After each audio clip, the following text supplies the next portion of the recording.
Diploma और BTech कर लिया है, नहीं दिख रहा है कि स्टेबल कैरियर, घबराओ मत। आप सिक्योर करो अपनी जॉब बनकर असिस्टेंट इंजीनियर और जूनियर इंजीनियर, चाहे वो एसएससी जेई हो, आरआरबी जेई हो, कोई पीएससी जॉब हो या भी किसी भी स्टेट की एई या जेई की वैकेंसी। अब सभी एग्जाम्स की तैयारी होगी इंडिया के टॉप एजुकेटर के साथ, वो भी सबसे अफोर्डेबल प्राइस में। अभी कुछ दिनों के लिए पीडब्ल्यू के प्राइस में हैवी डिस्काउंट मिल रहा है। अभी से लेकर 30 जून तक डिस्काउंट देखने को मिल सकता है। कोर्सेस अवेलेबल हैं। अशोका बैच 1499 रुपये में, इंजीनियर्स बैच 1499 रुपये में। ये बैचेस आपको मोस्ट अफोर्डेबल प्राइस में अवेलेबल है। यहाँ पर आपको एक एक टॉपिक को अच्छे से पढ़ाया जाएगा विथ डिटेल डिस्कशन। इस बैच में आपको live lectures, mock test, start out classes, complete net, doubt engine सब प्रोवाइड किया जाएगा। पीडब्ल्यू कोर्स परचेज करने के लिए डिस्क्रिप्शन में पीडब्ल्यू का लिंक दिया गया है, क्लिक कर को कोर्स परचेज कर लें। कोर्स परचेज करने के लिए मेरा कूपन कोड यूज कर सकते हैं EG250, जिससे आपको 250 रुपये का स्टैंड डिस्काउंट मिल जाएगा। ये कोर्सेज आपको फिर मिल जाएंगे 1249 रुपये में 30 जून तक। तो जल्दी करें, डिस्क्रिप्शन में लिंक दिया गया, तुरंत क्लिक करें और कोर्स अभी परचेज करें। Hi guys, welcome to my YouTube channel engineer Gupta official YouTube channel पे आप सभी का स्वागत है। जैसा कि आपको पता है, इसमें एसएससी जेईई टॉपर्स की पूरी सीरीज चल रही है। आज उसी सीरीज में ये हमारी 19th वीडियो रहने वाली है, 19वीं वीडियो है। और उसी सीरीज में आज हमने जो गेस्ट इनवाइट किया है वो आपके छत्तीसगढ़ से हैं और पूरी डिटेल बताएंगे। बहुत से स्टूडेंट की डिमांड आई थी, एक बार एक लड़के कमेंट आए तो छत्तीसगढ़ वालों का इंटरव्यू नहीं ले रहे हैं। मैंने कहा वेट करो ब्रदर, आएगा और एक ऐसे ही आएंगे जो आपको पूरा का पूरा मोटिवेट करके चले जाएंगे। तो आज हमारे साथ मौजूद हैं जतिन कुशवाहा जी, जो छत्तीसगढ़ से बिलोंग करते हैं। तो बहुत बहुत स्वागत है जतिन जी आपका हमारे चैनल पे। Thank you sir, good afternoon. तो सबसे पहले हम आपके बारे में थोड़ा सा जानना चाहेंगे, उसके बाद हम आपसे थोड़ा बहुत क्वेश्चन पूछेंगे कि कैसी रही तैयारी आपकी। हाँ सर, बिल्कुल। सर मैं छत्तीसगढ़ से बिलोंग करता हूँ, बिलासपुर से। और स्कूलिंग मेरी सेंट जेवियर्स हुई, उसके बाद जो इंजीनियरिंग मैंने की है गवर्नमेंट कॉलेज बिलासपुर से की है। फिर उसके बाद मैं कोचिंग किया हूँ बीडीजी में। फिर उसके बाद गेट की कोचिंग की थी मैंने। उसके बाद एमटेक किया है। फिर सब सेल्फ प्रिपरेशन के बाद एग्जाम देते जा रहा हूँ। और बेसिकली स्टार्टिंग ऐसा नहीं कि मतलब तुरंत ही सब मिलते जा रहा टाइप का। पहले मैं एग्जाम देता रेलवे का, ये जब 2019 की बात है। तो सीबीटी 1 में हो गया था, सीबीटी 2 में 5 नंबर से बच गया था। तो उस टाइम पहला सा हुआ कि कोई एग्जाम से पास से बचा है। फिर उसके बाद अभी रिसेंटली एग्जाम हुआ था छत्तीसगढ़ में, डब्ल्यूआरई का, इरिगेशन डिपार्टमेंट। उसमें 400 सीट थी, टोटल बोले 400 सीट थी और मेरा रैंक था 230, नंबर 97 समथिंग। उससे मेरे को लग रहा था कि हो जाएगा इसमें, मतलब था कि होना ही होना टाइप का। लेकिन जब रिजल्ट आया नहीं हुआ तो उस टाइम थोड़ा शॉक लगा। उसके बाद वो हुआ था मई में, और उसके कुछ दिन बाद नवंबर में एसएससी का एग्जाम था। तब कुछ ऑप्शन था नहीं करने को, मतलब वहां कुछ था ही नहीं होना। तो उसके बाद सीधा इस फोकस इसमें किया मैंने, और नवंबर में एग्जाम दिया मैंने प्री का। फिर प्री के बाद मेंस के लिए 2 महीना टाइम था मुश्किल से, और कोई गाइडेंस नहीं थी। मैंने फर्स्ट टाइम मेंस दिया, मतलब पता नहीं था कैसे होता है। तो यूट्यूब के थोड़ा, मतलब आपका ही जैसे इंटरव्यू बहुत लोग बताते हैं प्रिपरेशन कैसे करनी है, किससे करनी है, प्रीवियस ईयर लगाना है। तो उसके थ्रू मैंने प्रिपरेशन करी मेंस की। और मेंस का अटेम्प्ट अच्छा था, मतलब 270 से 280 तक मैंने अटेम्प्ट किया था। नंबर अब किस हिसाब से आया वो भी थोड़ा समझ नहीं आया, आरटीआई लगाया मैंने। अब देखते हैं उसमें क्या आता है। प्री का जर्नी क्या रही? प्री में कितने नंबर आए टेक नॉन टेक में आपके? सर प्री में टोटल नंबर तो 130 थे, और जीएस में थोड़ा कम लगा मेरे को। रीजनिंग में 47 समथिंग था, जीएस में 22 अप्रोक्स था, 2023, और बाकी जो थे टेक्निकल के थे। 2022 आपको जीएस में कम लग रहा है? सर अब थोड़ा तो कम लग रहा है, मतलब नंबर के हिसाब से। थोड़ा और नंबर आ जाते तो क्या पता डिपार्टमेंट दूसरा होता। अगर 15 नंबर से ऊपर आ रहे हैं तो जीएस मान के चलिए सिलेक्शन आपका हो जाएगा। इतना नंबर बहुत है, क्योंकि मैक्सिमम 30-32 नंबर आते हैं। जीएस में तो हाँ उतना सर। कवरेज नहीं हो सकता। हाँ, टेक में और रीजनिंग में ही कवरेज करके आप डिपार्टमेंट अच्छा ले आ सकते हैं। जो 8 नंबर 10 नंबर से डिपार्टमेंट बदल जाते हैं, हाँ सर। के लिए मेहनत अभी से अगर जो बच्चे देख रहे हैं, आप लोग रीजनिंग में 50 में 45 प्लस लाने की कोशिश करिए, जो लाया जा सकता है, क्योंकि वो आपके हाथ में है। जीएस आपके हाथ में नहीं होता है, कहाँ से क्वेश्चन पूछ लेगा, कैसा क्वेश्चन पूछ लेगा। वास्ट सिलेबस होता है, रीजनिंग का लिमिटेड सिलेबस है। अटेक में थोड़ा फोकस करिएगा। तो डिपार्टमेंट जो चेंज होता है बीआरओ, सीपीडब्ल्यूडी और एमईएस वगैरह का, ये वहां पर चेंज होता है। मेंस में भी लगभग सबके एक ही तरह के मार्क्स आते हैं। सर मेन तो ये रीजनिंग ऐसा है कि आप पूरा अटेम्प्ट कर सकते हो 50 में 50 भी, मतलब उसमें पढ़ना कम है और लेकिन स्कोरिंग ज्यादा है। और जीएस में दिक्कत ये है कि सिलेबस बहुत ज्यादा बड़ा है, मतलब कितना भी कवर कर लो तो आने से रहा। और टेक्निकल में सर मैं प्रिपरेशन जब किया था, तो ये जो डिपार्ट एग्जाम हुआ था छत्तीसगढ़ में, उसमें मैंने पढ़ा था मतलब थ्योरी के हिसाब से, शॉर्ट नोट्स बना के प्रिपेयर।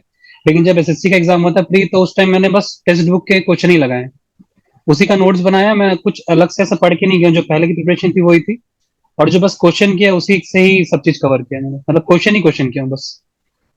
टेक्स्ट बुक में कितना अप्रोक्सीमेट आपका नंबर आता था?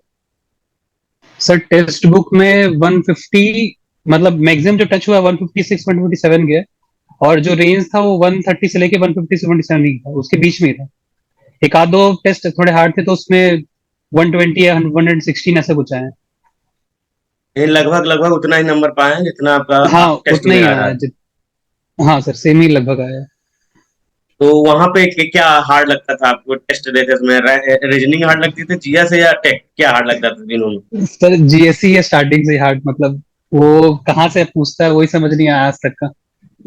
इसीलिए तो कहा जाता है कि रीजनिंग में आप जितना मेहनत करना उतना कर लीजिए, क्योंकि आपको टोटल मिलाकर 60+ अगर ले आते हैं दोनों मिलाकर, तो गुड, स्कोर अच्छा है। वहां पे आप 70+ ले आइए तो आराम से प्री आपका क्वालिफाई हो जाएगा। ये मैं सभी स्टूडेंट को सलाह देता हूँ। तो मेंस के लिए कहाँ से प्रैक्टिस की आपने, कहाँ से तैयारी की? सर मेंस का एक प्रीवियस ईयर का बुक मंगाया था मैंने मेडिजी का, मतलब सारे मेंस के क्वेश्चन के लिए। और ईएससी का जो प्रीवियस ईयर है कन्वेंशनल का, तो स्टार्टिंग के जो कुछ ईयर के हैं, मतलब जो थोड़े इजी टाइप वाले, उनको किया था मैंने। और फ्री क्लासेस जैसे अवेलेबल रहती है यूट्यूब में, मतलब बहुत सारे टीचर डालते रहते हैं वहाँ का। और अन अकेडमी में शायद तक फ्री में संदीप जानी सर जो है वो फ्री में चला रहे थे उस टाइम, सारा मतलब क्वेश्चन वोश्चन लोग करवाना, तो वहां से भी किया मैंने, मतलब जहां से भी मिल पाए सब पूरा किया है। तो टेस्ट सीरीज वगैरह पे ज्वाइन की थी या डायरेक्ट पेपर दिया आपने? सर टेस्ट सीरीज मैंने ज्वाइन करा था सिविल की गोली का, टैबलेट बैच वाला। Tablet based? हाँ सर। तो मेंस की टेस्ट सीरीज में लगभग कितने नंबर आते थे आपके? सर स्टार्टिंग में तो बहुत कम थे, स्टार्टिंग में तो क्वेश्चन अटेम्प्ट करना ही मुश्किल की बात थी, मतलब क्वेश्चन कर ही नहीं पा रहा था मैं स्टार्टिंग में। फिर धीरे धीरे लिख लिख के स्पीड बढ़ाई मैंने, स्पीड बढ़ाने के बाद उस टाइम भी ऐसा नहीं कि अच्छे आ रहे थे। जब गया है मैक्सिमम मेरा 230 ही गया है अटेम्प्ट में, और नंबर आए हैं मैक्सिमम 190 या 200 अप्रोक्स, उससे ज्यादा नहीं आया कभी। और लेकिन वहाँ उन लोग मतलब जैसे लेवल थोड़ा हार्ड रहता है, जब वहां तो अटेम्प्ट नहीं हो रहा था, जब मैंने एग्जाम दिया तो थोड़ा प्रैक्टिस काम आया कि वहाँ क्वेश्चन क्वेश्चन अटेम्प्ट कर पा रहा हूँ पूरा मैं, थोड़ा टाइम था वहां पास मेरे पास करने को। यानी कि प्रैक्टिस से एक हेजिटेशन दूर हो गई मेंस लिखने के लिए। सर प्रैक्टिस के बिना अटेम्प्ट हो ही नहीं पाता, मतलब टेस्ट सीरीज अगर नहीं लोगे तो बहुत मुश्किल है क्वेश्चन पेपर को अटेम्प्ट करना पूरा। तो टेबलेट बैच में तो फुल लेंथ ही टेस्ट हुए हैं सारे? हाँ सर फुल लेंथ ही दिया है मैंने, तो पूरे उसमें फुल लेंथ लगभग वाले। कितने नंबर आए हैं आपके? सर उसमें भी रेंज जैसे 170 से लेके 200 तक ही रहा है, उतने ही आया। अटेम्प्ट मैक्सिमम 230 ही का गया है, अटेम्प्ट अच्छा, जैसे यानी पूरा नहीं 300 हो पूरा पाया अटेम्प्ट कुछ। आपने नहीं किया था उस समय भी? नहीं सर एक भी टेस्ट में नहीं गया, टेस्ट सीरीज में तो नहीं हुआ एक भी। चलिए ठीक है। तो राइटिंग कितना सर मैटर लेकिन उनका करता है जो, मेंस के एग्जाम में? सर राइटिंग तो जैसे मतलब अगर आप पॉइंट्स में लिखोगे तो बोलते हैं कि अच्छे नंबर आएंगे। थ्योरी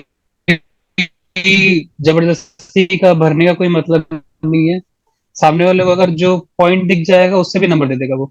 और न्यूमेरिकल में भी मेन आप जितना, जैसे डायग्राम अगर बना दिए हो, सपोज जैसे ओएसडी का हो गया, ओएसडी में अगर डायग्राम नहीं बनाओगे नंबर कट जाएंगे। और आंसर अगर एग्जैक्ट आ रहा है तो कुछ नंबर कटने का सकता है।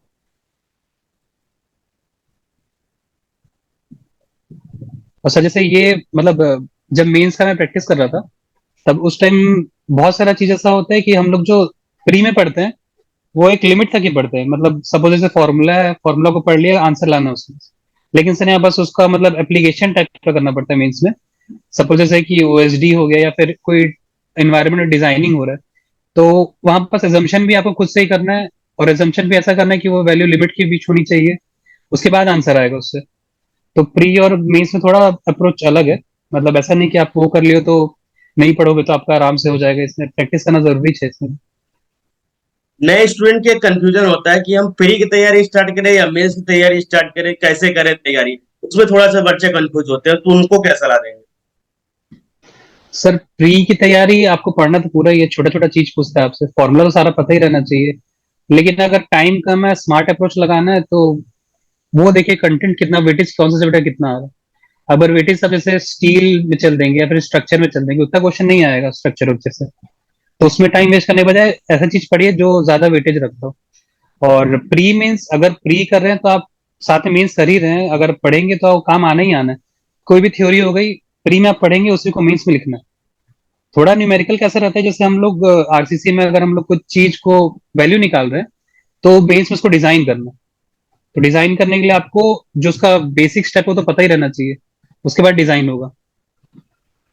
तो सर प्री के लिए थोड़ा अप्रोच अलग हो जाएगा। मीन्स मतलब ऐसा है कि आप जितना ज्यादा क्वेश्चन कर सकते हैं वो करिए, और जितना थ्योरी अच्छा स्ट्रॉन्ग कर सकते हैं उस टाइम ही कर लीजिए, वो मीन्स में आगे काम आना नहीं है। तैयारी के दौरान सबसे बड़ा स्ट्रगल क्या रहा आपका? सर ऐसे पर्सनल स्ट्रगल तो चल रही है, मतलब बहुत सारा ऊपर नीचे होता है लाइफ। हुआ भी ऐसे ही कुछ था बीच में, जब मतलब ये रिजल्ट आया था इरिगेशन डिपार्टमेंट का। मैं मान लिया था कि मेरा हो गया करके, मतलब एकदम ही मान लिया था हो गया। और थोड़ा खुश भी था, घर वालों को भी बोल दिया था कि मेरा हो जाएगा इस बार, तो टेंशन नहीं है। ऐसे ध्यान दे भी नहीं था मैं बाकी एग्जाम के लिए। फिर लेकिन जब रिजल्ट आया तो एकदम सडन ब्रेकडाउन टाइप हुआ, मतलब रोना होना तो आएगा ही, ऑब्वियस सी बात है। तो कुछ दिन तक का बहुत प्रेशर में था, और उस टाइम जस्ट मैं एनटीपीसी का सीबीटी 2 भी था, आरआरबी एनटीपीसी मैं भर दिया था, तो उसका सीबीटी 2 था जबलपुर में। 8 मई को एग्जाम आया, मतलब रिजल्ट, वो सॉरी, रिजल्ट के डब्ल्यूआर के जस्ट एक दो दिन बाद मेरे को जबलपुर जाना था एनटीपीसी एग्जाम देने के लिए। तो मन बिल्कुल भी नहीं था, लेकिन अब कुछ था नहीं कर, मतलब कि वहां तो हुआ नहीं था। तो मैं एग्जाम देने चले गया, वहां भी ऐसे एग्जाम दिया था बिना पढ़े, कुछ वहां भी नहीं हुआ कि रिजल्ट में हो जाए, नॉन टेक था पूरा। फिर उसके बाद वापस आने के बाद बस एक था कि अब इधर मैं इतना कर दिया था, तो अब इसमें हो जाए, जितना मैं ट्राई कर सकता हूँ तो कर लेता हूँ। तो फिर पूरा एसएससी में लग गया था। और सर मेंस की? बाकी तो, हाँ सर। जी बताइए।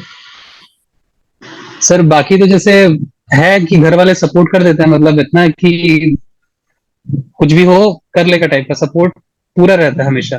जो भी चीज आपको करना है, टाइम सपोज मैं उस टाइम मेंस के लिए लाइब्रेरी ज्वाइन किया था, घर में पढ़ाई नहीं हो पा रहा था क्योंकि एक क्लोज इन्वायरमेंट नहीं मिल पा रहा था, मतलब एकदम कि दिन भर लिखना है आपको, बैठ के प्रैक्टिस करना है। तो फर्स्ट टाइम मैं लाइब्रेरी ज्वाइन किया था। तो उस टाइम ऐसा हुआ था कि बस मतलब जितना प्रैक्टिस हो सके, जितना लिख सकूं टाइप का, स्पीड हाथ बढ़ाने के लिए। तो पहली बार मैं लाइब्रेरी ज्वाइन करके थोड़ा वो नया एक्सपीरियंस था मेरे लिए। लाइब्रेरी काम कर गई है आपकी ज्यादा? सर बहुत काम आया लाइब्रेरी। प्रैक्टिस कितने घंटे कर रहे थे लाइब्रेरी में आप? सर मैं स्टार्टिंग जब ज्वाइन किया था तो 4 घंटे का किया था, मतलब 4 घंटे का बस टाइम था लाइब्रेरी में। फिर 4 घंटे से थोड़ा सा बैठना स्टार्ट हुआ कि हाँ कंटिन्यू बैठ सकता हूँ मैं 4 घंटा, उसके बाद मैं टाइम बढ़ाया। फिर फुल डे का लिया था, लेकिन बाकी जैसे मैं अपना जो भी रूटीन करता हूँ, जैसे जिम जाना, जिम डेली रेगुलर वाला है, तो वो स्किप नहीं होता है, और जो भी बाकी काम रहता है। तो सर जैसे मैं फुल डे लिया था, तो एक टाइम सुबह जाता था, सुबह से लेके शाम तक का। फिर बीच में गैप, जिम में जाना, फिर वापस घर आके खाना पीना। फिर उसके बाद रात को मैं जाता था 8 साढ़े 8 बजे, फिर वहां से 10 11 बजे तक वापस। तो उसमें जितना हो पाया वो, सर ऐसा कोई टाइम एस्टिमेट नहीं, मतलब लंबा मैं नहीं बैठ पाता हूँ। 2 घंटे से ज्यादा ऐसा लगता है दिमाग अब थोड़ा बंद हो जाएगा, स्विच ऑफ हो जाएगा। तो जितना एक बार में अच्छे से आ रहा है दिमाग में उतना पढ़ लो, उसके बाद थोड़ा ब्रेक ले लो। स्टार्टिंग से यही है, लंबा सिटिंग मुश्किल से होता है बहुत। ब्रेक ब्रेक में पढ़ाई आपने की है? हाँ सर, मतलब 2 घंटा फिर ब्रेक, फिर ऐसा उसके बाद ही। तो रिजल्ट जब आया है, मेंस का रिजल्ट जब आया, तो कितनी बार चेक हाँ किया था आपने, मेरा ही नाम है या किसी और का है? क्योंकि पिछली बार आपके साथ ऐसा हो चुका था एक बार। सर, नाम तो देख लिया था, उसमें दिक्कत नहीं था, चेक बस ये था डिपार्टमेंट कौन सा है। डिपार्टमेंट? डिपार्टमेंट में मतलब ऐसा था कि मैं स्टार्टिंग से एग्जाम जिस दिन देने गया था, मतलब प्री मेंस प्री, बस यही बोलना था कि बीआरओ नाम मिले, बीआरओ नाम मिले। मतलब बीआरओ का पहले बहुत नेगेटिव दिमाग में था कि दूर रहना पड़ेगा घर से, बहुत खराब लोकेशन मिलेगी टाइप का। तो यही था कि बस बीआरओ ना मिले। जब रिजल्ट आया तो वहाँ ए लिखा हुआ था, स्टार्टिंग में तो याद ही था ये है क्या करके, मतलब कोड लिखा था डिपार्टमेंट का। कोड, डिपार्टमेंट तो कोड लिखा होता है। हाँ सर, तो समझ नहीं आता स्टार्टिंग में। जब मैं चेक किया कि ए कोड किसका, बीआरओ, फिर मैं कम से कम 4-5 बार चेक किया होगा कि ये मेरा ही है बीआरओ, मेरा ही है बीआरओ, मतलब बहुत मानने को विश्वास ही नहीं होता कि बीआरओ मिल गया करके टाइप का। बीआरओ सोचा नहीं था मिलेगा, सोचा था कि कुछ अच्छा मिल जाएगा। अगर 230+ भी स्कोर हो जाता तो भी डिपार्टमेंट शायद दूसरा रहता तभी। और 280 का अटेम्प्ट था तो सोचा था कि टू जितना भी काटे 200+ तो दे ही देगा कैसे भी करके। लेकिन अभी कुछ उल्टा ही हो गया, कुछ और लिखा था। चलिए, अगर आपको नहीं अच्छा लगा तो अगली बार ट्राई करिए, सीपीडब्ल्यूडी या एमईएस लीजिए और गया। हाँ सर, अभी मेन ये हो गया ना कि कुछ नहीं सचा कुछ सही टाइप का, तो इसमें ही देख लेते हैं, साथ तो में ये चलते जो रहेंगे आपके प्रिपरेशन। पीछे किताबें रखी हुई है, ये आपकी ही है या किसी और की? सर ये मेरी है, ये सारे नीचे तो मेडी जी का नोट्स है ये स्टडी वाले। मटेरियल मुझे लग रहा है किनारे रखा हाँ हुआ सर, है। यहाँ बस ये अलग है, मतलब ये ईएससी का, बाकी नॉन टेक है छत्तीसगढ़ छत्तीसगढ़ के, हाँ, ये आपको दिख रहे होंगे नॉन टेक है छत्तीसगढ़ के। गुप्ता और एंड गुप्ता नॉन टेक की रखी बुक हुई है। है। हाँ, गुप्ता एंड गुप्ता एसएससी का प्रीवियस ईयर है। गेट के और ये पेपर्स है। मेड इजी के नोट्स है मटेरियल। हाँ हाँ, सर। मेड और ये सारे नोट्स है वाले, मतलब हैंड रिटन नोट्स सारे। Hand notes. चलिए, हाँ सर। और सर ये सिविल की गोली का है तो वही है, चार्ट ही चार्ट। है। हाँ, ये काम आता है, ये पोस्टर भी दोस्त पड़ा बनाएंगे होगा ना आपने वो। अपनी, जब चार्ट रखा है तो। सर वो तो सामने हमेशा पड़े रहता है, ये अभी भी पड़ा है टेबल पे। यानी काम आया है मेडीजी और सर वो। सिविल बूस्टर का बहुत बड़ा हाथ है आपके सिलेक्शन में। हाँ सर। हाँ सर। मेडीजी ने सर कॉन्सेप्ट बूस्टर दिया, में, बूस्टर ने रिवीजन करवाया। जी सर, मतलब बूस्टर की बुक में ऐसी कि छोटी से छोटी चीज आप ढूंढोगे तो मिल जाएगी। इवन एक्स्ट्रा भी है, जैसे कुछ एग्जाम में आ चुका होगा तो लोग नोट्स बना के उसमें डाल दिए। बहुत सारी नई चीज मेरे को मतलब पता चली पढ़ने के बाद उसमें। चलिए, ये हमें कब से, हमारी वीडियो कब से आप देख रहे हैं? सर ये अ, अभी मतलब कुछ टाइम, पिछले साल, 1 साल पहले की बात है। एक मतलब भूमिका हम लोग के कॉलेज की थी लड़की, उसका हाँ, आपने वो भी इंटरव्यू लिया था, उसका बिलासपुर 6th रैंक छत्तीसगढ़ था। से ही थे। हाँ, बिलासपुर हाँ। से ही। तब उस टाइम मैं पहली बार देखा था चैनल को। उसके बाद से मैं देखा हूँ, एग्जाम टाइम तो खासकर देखा हूँ, मतलब लोगों की कि प्रिपरेशन कैसे करते हैं, मेंस का अप्रोच क्या है, प्री का अप्रोच क्या है। तो उस टाइम भी मैं अच्छे से, मतलब कि हाँ, तरीका पता चल जाए कम से कम पढ़ना कैसे करके, क्योंकि मेंस का कोई गाइडेंस था नहीं, कैसे करना है क्या करना है। तो उस टाइम मतलब पहली बार, मतलब उस टाइम ही देखा था जब भूमिका का आप इंटरव्यू लिए थे। इलेक्ट्रिकल ब्रांच की थी वो। हाँ, उनका इलेक्ट्रिकल ब्रांच, उनका सीपीडब्ल्यूडी मिला। हाँ। हाँ सर। सर वो तो सेम कॉलेज के थे। मेंस की जिस प्रकार से इस बार कॉपी चेक हुई है, नए वाले बच्चों को तो कुछ नहीं पता, जो एक्टिव बच्चे होंगे उन्हें पता होगा कि मेंस की कॉपी किस प्रकार चेक हुई है। तो थोड़ा आज एक्सप्लेन करके बताइए कि इस बार कॉपी कैसे लिखी गई है और किस प्रकार से चेक हुई है। सर ऐसे ये तो मेरा फर्स्ट टाइम था मीन्स, और लेकिन फिर भी मैं एग्जाम से कम बहुत सारी कॉपी मतलब देख के गया हूँ कि लिखने में कैसे मार्क्स मिलते हैं क्या। क्योंकि आरटीए का जो कॉपी रहता है सारा आपको मिल जाएगा, सब जगह मिल जाएगा, ऑनलाइन ही मिल जाएगा, टेलीग्राम में मिल जाएगा। तो मैं देख के गया था कि नंबर कैसे मिलते हैं। जो जो चीज का था कि ये चीज नहीं करना है, मैं बना लेता, जैसे थ्योरी को पूरा पैराग्राफ में नहीं लिखना है, पॉइंट्स में लिखना है, मैं वो अप्रोच रखा था। डायग्राम बनाने क्वेश्चन में वो भी रखा था। लेकिन सर अभी कुछ दिन, मतलब जब से आरटीआई का कॉपी आना चालू हुआ है, मतलब अभी ऐसा आ रहा है कि अगर दो बच्चे सेम आंसर लिखें, दोनों का सेम भी आंसर आया, सपोज ऐसे 28.33 समथिंग कुछ आंसर आया, दोनों का सेम है, लेकिन इस बार चेकिंग ऐसा हुआ कि एक को 0 मिला, एक को 15 नंबर मिला।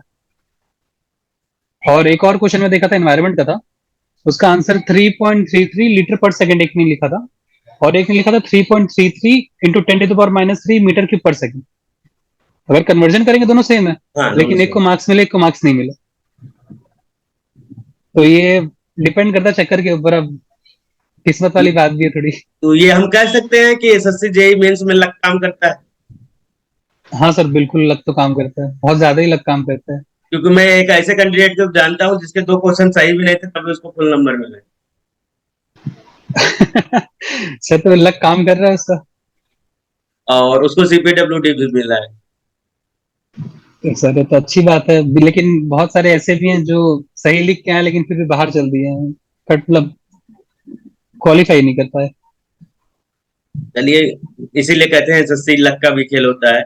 कभी किसी की शिफ्ट में इजी क्वेश्चन आ गए, कभी किसी की शिफ्ट में हार्ड क्वेश्चन आ गए। ये भी शिफ्ट वाइज का खेल हाँ होता सर। है। मॉर्निंग शिफ्ट में अच्छे पेपर चले जाते हैं, इवनिंग शिफ्ट आते आते आदमी थक जाता है। तो बहुत सारे फैक्टर्स काम करते हैं, इतने सारे एग्जाम दो, इतने सारे फैक्टर्स करो तब जाके एक सिलेक्शन होता है। जो भी सिलेक्शन हो, जी सर। जहां भी जो भी डिपार्टमेंट हो, उसकी बड़ी रिस्पेक्ट करनी चाहिए, क्योंकि बहुत सारे सेलेक्ट फैक्टर को ध्यान में रखते हुए तब जाके ये आपको डिपार्टमेंट अलॉट होता है। एंजॉय नहीं सर, करिए, ये भी बीआरओ स्टार्ट बहुत अच्छा डिपार्टमेंट है। सर जैसे स्टार्टिंग में रिजल्ट जिस दिन आया था, मतलब थोड़ा मूड ऑफ हो गया था मेरा कि डिपार्टमेंट को देख के। तो एक दोस्त है मेरा बीआरओ में ही काम कर रहा है, वो लास्ट ईयर लगा है और उसका पोस्टिंग अरुणाचल प्रदेश में। तो हुआ ये था कि अब सबसे पहले रिजल्ट मेरे को वही भेजा, तो मूड ऑफ था। तो उसके बाद से वो दो तीन लोग मेरे को ऐसा समझाएं कि सिलेक्शन सबका नहीं हुआ, बहुत सारे लोग हैं जिनको बीआरओ भी चाहिए था लेकिन मिल नहीं पाया बीआरओ। और अभी के टाइम जॉब भी ऐसे सेंट्रल में कुछ आ नहीं रहा है, आरआरबी तो बस नोटिफिकेशन का इंतजार ही कर रहे हैं लोग और कुछ नहीं। और एसएससी भी ऐसा है कि अभी इतना पोस्ट आया है, नेक्स्ट ईयर कुछ पता नहीं कितना आएगा। तो मूड ऑफ करने से अच्छा जो मिल रहा है चुपचाप खुश रह के कर ले, जहां अलग लगेगा तो देख लेना। और हाँ, बस तैयारी यही क्योंकि सब दोस्त लोग आप काम। हमारी वीडियो देखिए, बीआरओ से एमईएस में गए लड़के, बीआरओ से सीपीडब्ल्यूडी में गए हैं। पिछले साल भी बीआरओ से सीडब्ल्यूसी में लोग गए थे। तो बहुत सारे फैक्टर्स हैं, बीआरओ में पढ़ाई करने का टाइम बहुत अच्छा मिल जाता है आपको। हाँ सर। बीआरओ में मिल जाएगा, मैंने कई इंटरव्यू डाले हैं, उसमें सब ने बताया कि सर बीआरओ में टाइम मिल जाता है, पढ़ाई का छुट्टी अच्छी खासी मिल जाती है। तो बहुत अच्छा डिपार्टमेंट, जितने लोग बीआरओ पाए भाई, सेंट्रल गवर्नमेंट में जॉब पाएगा, एक आईडी कार्ड आपके गले में जाता है सेंट्रल गवर्नमेंट का ना, उस समय की फीलिंग अलग होती है। जी बाकी तो सर। अभी बहुत सारे एग्जाम देने हैं, अभी इंटरनल बहुत सारे एग्जाम होंगे आपके, जो प्रमोशन होगा उसमें एग्जाम होते रहते हैं, तो बहुत सारी चीजें होती रहेंगी आप लोगों को। हाँ सर, ये तो है सर, लेकिन फाइनली ये बच्चों से सर कुछ एक। मैसेज कर दीजिए, बाकी और भी चीजें होती रहेंगी, कभी लाइव आया जाएगा आपके साथ। हाँ सर, बिल्कुल। सर एक चीज तो बोलूंगा कि अगर जैसे आप प्रिपरेशन कर रहे हैं तो दोस्त जरूर बना के रखिएगा। मतलब मेरे बहुत काम है, जैसे इमोशनल ब्रेकडाउन टाइम में भी या फिर कुछ भी चीज हो। जैसे मेरी एक फ्रेंड है प्रिया नाम की, हम लोग सपोज जैसे कुछ भी डिस्कशन, हमेशा डिस्कशन करके ही पढ़ते सब चीज। जो भी हो डिस्कशन करके पढ़ रहे हैं, जैसे मेरे को समझ नहीं आया मैं पूछ ले रहा हूँ, उसको समझ नहीं आया पूछ ले रहे हैं, साथ में कुछ पढ़ लिया। नॉन टेक जनरली बहुत वास्ट चीज है, तो अगर डिस्कस करके करोगे तो इजिली होगा। सर तो हम लोग डिस्कशन में बहुत अच्छे से किए हैं। और एक अभिषेक नाम का दोस्त जो बीआरओ में, सर उसका ये अप्रोच था कि मतलब मेरे को सिखाया था कि टेक्स्ट बुक से कैसे पढ़ना है आपको, क्वेश्चन लगाना है, उसका नोट्स कैसे बनाना है, उसके थ्रू ही मैं सीखा हूँ ये सब चीज। तो अगर आप ग्रुप मतलब किसी के साथ लेके पढ़ेंगे तो ज्यादा अच्छा बेनिफिट मिलेगा आपको। और बाकी रही बात प्री मींस की, तो प्री के लिए आपको सभी पढ़ना है, ऐसा कुछ नहीं कि कुछ छोड़ना है। अगर टाइम लिमिटेड है तो वेटेज के हिसाब से पढ़िएगा। बाकी मेंस के लिए प्रिपरेशन हो जाती है, सफिशिएंट टाइम मिलता है कि आप अगर प्रैक्टिस करेंगे तो आराम से हो जाएगा। चलिए नितिन, बहुत अच्छा लगा आपके साथ इंटरव्यू करके, और बच्चे भी बहुत कुछ नया सीखे होंगे, कैसे क्या पढ़ाई करनी चाहिए, किस प्रकार अप्रोच करना चाहिए, रिजल्ट अगर ना आए, रिजल्ट में नाम ना आए, तो उसके बाद कैसे बैकअप करना चाहिए, फिर से एक नया डिपार्टमेंट मिला आपको। तो बहुत सारी अच्छी स्टोरी है बच्चों को सुनने को मिली। तो कमेंट करिएगा आप लोग, आप लोगों को वीडियो कैसी लगी। लाइव अगर जान बात करना चाहते हैं सर से, तो वो भी कमेंट करके बताइएगा, हम लाइव भी सर को लेकर आएंगे और बहुत सारी बातें भी करते रहेंगे। तो आज के लिए बस इतना ही। थैंक यू सर आने के लिए, बच्चों को गाइड करने के लिए। धन्यवाद। Thank you sir, thank you.